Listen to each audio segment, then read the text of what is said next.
Coach, this group of seniors, what have they meant to this program in the last 2, 3, and 4 years that they've been a part of it? They've been great. They've, you take Jay, Sean, and John. John's been here 3. He redshirted a year, and Jay, Sean too. But they've been terrific. Richard Romeo's been unbelievable. He does whatever you ask him to do in practice. He goes through all the weight training stuff. He's here all summer. I mean, he's been great. They've all been. I think the progress that Jay Sean's made is probably as good as you could expect from anybody to make. What does it mean to you? What's tomorrow night going to be like before the game as they come down the carpet and you guys share that moment? It's like every other one, you hate to see them go, but you're, at the same time, I think you're excited about their opportunities for what they can do when they leave here.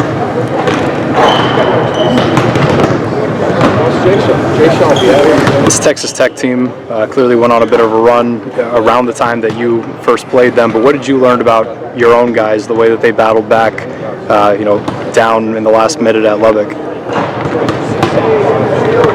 We made some big shots. They made big shots, and we made big shots. I think Tariq made a huge shot when the play kind of broke down, and that's you got to have somebody improvise sometimes. And he made a huge 3, and then made a huge steal. Ross was kind of having his way with us. Tariq was close enough to be able to get to the ball because he was in there. He was trying to take a charge, and they did a good job of avoiding the charge. They're resilient. They don't quit. We don't always make shots or make the right pass, but we always do pretty much play hard. I know you're saying yesterday, I believe, that you're not surprised by what Texas Tech has been able to do, but what is it about them that you like this year? Well, they defend, but they've really started to kind of grow up. He's playing a bunch of young guys. Ross is playing great for him. They're scoring the ball better. They've always guarded. It's just that I think the physicality, they've kind of grown into that. They're scoring the ball better. Gotcher's shooting it really, really well for them. Evans has started to make shots. Williams has been a pretty consistent scorer for them. They just, they're hard to guard because they've got a whole bunch of people who can score the ball. Pull guys out early in games, and even like Saturday's 5-on-5. And the way you all play, where you need the bench to overwhelm the late stages of the halves. Does your starting group have to be better earlier in games so it's not taxing as much? It'd be nice if they were. But I think it's also good the second unit that we got to come in there when other people are tired. I think that's a tremendous advantage for us. And generally to start the games, people are all keyed up, and most of the time people don't come out of the gate making the shots that they make later on. Most of the time, great coaches get players for 2 years, but it's the first 2 years that you've had a lot of success where people come in, after the careers have started and been derailed in whatever regard. Why and what's the secret to finding the right people like this? Well, you try to get guys, but you try to get any of them. You try to get guys that love to play. I think that's imperative. But I think the other thing is, Bob, I learned a long time ago, you can't coach junior college guys or transfers the way you coach freshmen. I think freshmen are kind of conditioned that, okay, I'm going to come in and learn for a year and then I'll be ready to go. Well, these guys have 2 years left. They don't want to sit around and learn for a year and really get to play 1 year. So, with those guys, we've always tried to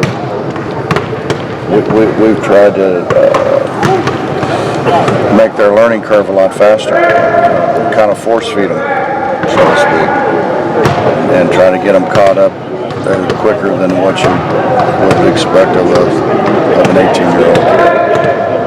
They can handle it, huh? They've had experience, I presume, more than they Well, their frame of reference generally is a little bit better, because they've played high school basketball, and they've played somewhere else. They've played at a junior college or whatever, where they've been exposed to more things. Coach, you were talking about what John kind of gives you at the head of that press. Not easy to find that on a year-to-year basis. Is it a guy that kind of does what he does? How difficult is that to replace when you think about next year?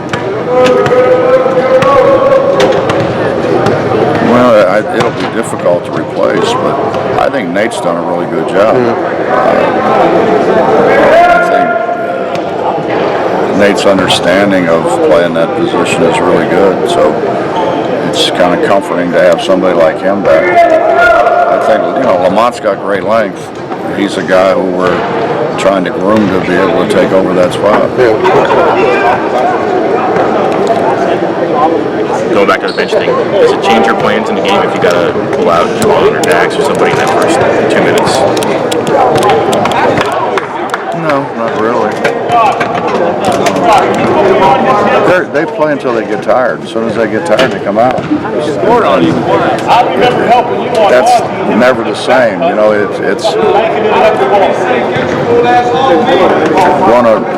Some of the assistants said, why don't we sub every 4 minutes? Because the pace of the game sometimes is such that they can't go 4 minutes. And then sometimes, why do you want to take Devin out or take somebody like that out when you don't really need to take them out? Every game's different. The pace of the game is different. How many fouls are there? How many times do they go to a monitor? How many out of bounds and stoppages in play?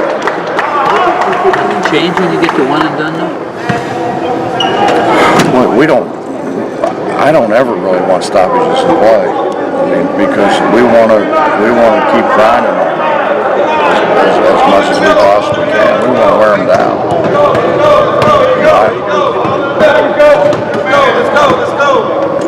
That's why the foul thing bothers us more than getting fouls called on us. It's a continual stoppage of play. Especially when it's the monitor every 10 minutes. If Dax gets back to old Dax, so you back in your starting five, or do you like what you have right now and not broken?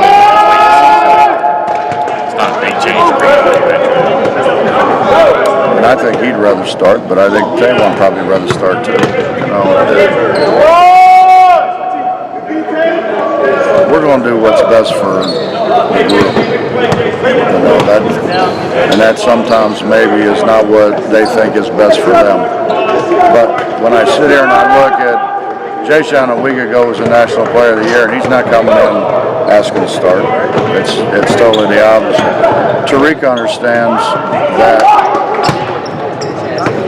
I can't play for the majority of the game with him and Javon in the game at the same time. I have to have one of the two in there to kind of run things. And he understands that. So,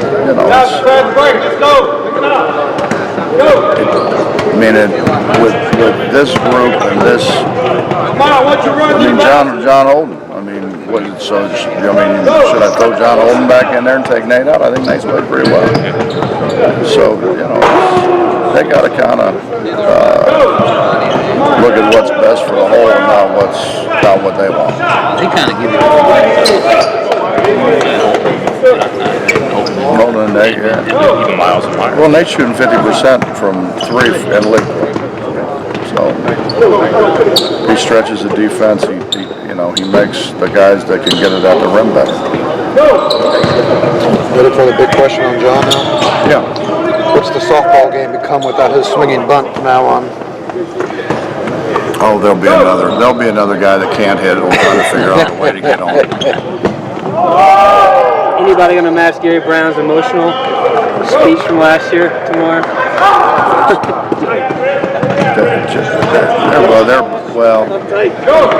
they're both quiet until they're comfortable around people, and I don't think either one of those guys are. Hallmark channels. He's still doing it. Crying on Twitter all the time. He's still doing it. Yeah.